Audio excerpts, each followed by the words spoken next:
Abu Nawas lebih hebat dari jin Ifrit. Istana raja saja dipindah ke atas gunung. Kisah berawal dari Baginda Raja yang baru saja membaca kitab tentang kehebatan Raja Sulaiman yang mampu memerintahkan para jin memindahkan singgasana Ratu Bilqis di dekat istananya. Baginda membaca surat An-Naml ayat 39-34. Jin Ifrit berkata, "Akulah yang akan membawanya kepadamu sebelum engkau berdiri dari tempat dudukmu. Dan sungguh, aku kuat melakukannya dan dapat dipercaya." Seorang yang mempunyai ilmu dari kitab berkata, "Aku akan membawa singgasana itu kepadamu sebelum matamu berkedip." Maka ketika dia Sulaiman melihat singgasana itu terletak di hadapannya, dia pun berkata, "Ini termasuk karunia dari Robku untuk mengujiku. Apakah aku bersyukur atau mengingkari nikmatnya? Barang siapa bersyukur, maka sesungguhnya dia bersyukur untuk kebaikan dirinya sendiri. Dan barang siapa ingkar, maka sesungguhnya Robku maha kaya dan maha mulia." Quran Surah An-Naml ayat 39-40. Cermati ayat tersebut. Jin Ifrit saja bisa dikalahkan oleh seorang ulama. Berarti manusia lebih sakti daripada jin. Ulama di masa Raja Sulaiman lebih cepat memindahkan singgasana Ratu Bilqis dibanding jin Ifrit. Ulama itu mampu membawa singgasana di hadapan Nabi Sulaiman sebelum dia mengedipkan mata. Sedangkan jin Ifrit hanya mampu membawanya ke hadapan Nabi Sulaiman alaihissalam sebelum dia bangkit dari tempat duduknya. Baginda Raja tiba-tiba tertarik. Hatinya mulai tergelitik untuk melakukan hal yang sama. Mendadak beliau ingin istananya dipindahkan ke atas gunung agar bisa lebih leluasa menikmati pemandangan di sekitar. Bukankah hal itu tidak mustahil bisa dilakukan? Karena ada Abu Nawas yang amat cerdik di negerinya. Kalau di masa Raja Sulaiman ada ulama yang lebih hebat dari jin Ifrit, di masa sekarang ada Abu Nawas, ujar Baginda dalam hati. Baginda Raja pun segera memanggil Abu Nawas. Setelah Abu Nawas dihadapkan, Baginda bersabda, "Abu Nawas, sanggupkah engkau memindahkan istanaku ke atas gunung agar aku lebih leluasa melihat dan mengawasi negeriku?" tanya Baginda Raja. Mendengar perintah itu, Abu Nawas tidak langsung menjawab. Ia berpikir sejenak hingga keningnya berkerut. Tidak mungkin menolak perintah Baginda Raja, kecuali kalau ingin dihukum. Akhirnya Abu Nawas terpaksa menyanggupi proyek raksasa itu. Tapi ada satu lagi permintaan dari Baginda Raja.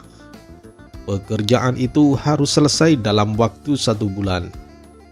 Abu Nawas, karena kemampuanmu belum teruji, maka kamu ku kasih waktu sebulan untuk melakukan permintaanku itu, ujar Baginda Raja.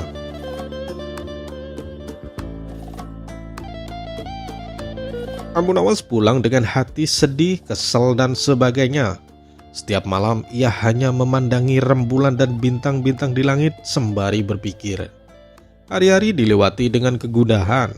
Rasanya tidak ada waktu yang lebih berat dalam hidup Abu Nawas kecuali hari-hari ini.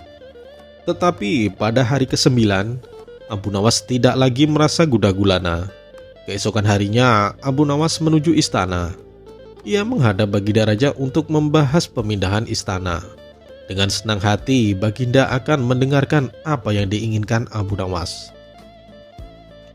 "Ampun tuanku, hamba datang ke sini hanya untuk mengajukan usul untuk memperlancar pekerjaan hamba nanti," kata Abu Nawas.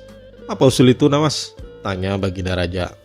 "Baginda, hamba akan memindahkan istana Baginda yang mulia tepat pada hari raya Idul Kurban yang kebetulan hanya kurang dari 20 hari lagi." "Oh, kalau hanya itu usulmu, baiklah," kata Baginda Raja. Ada satu lagi Baginda Raja," ucap Abu Nawas menambahkan. "Apa lagi, Nawas?" tanya Baginda Raja. "Baginda, hamba mohon Baginda Raja mengorbankan 10 sapi yang gemuk untuk dibagikan langsung kepada para fakir miskin," kata Abu Nawas. "Usulmu kuterima, Nawas," kata Baginda Raja menyetujui. Desas-desus kesanggupan Abu Nawas memindahkan istana mulai tersebar ke seluruh pelosok negeri. Hampir semua orang harap-harap cemas. Tetapi sebagian besar rakyat merasa yakin akan kemampuan Abu Nawas. Sebab selama ini Abu Nawas belum pernah gagal melaksanakan tugas-tugas aneh yang dibebankan di atas pundaknya. Namun ada beberapa orang yang meragukan keberhasilan Abu Nawas kali ini.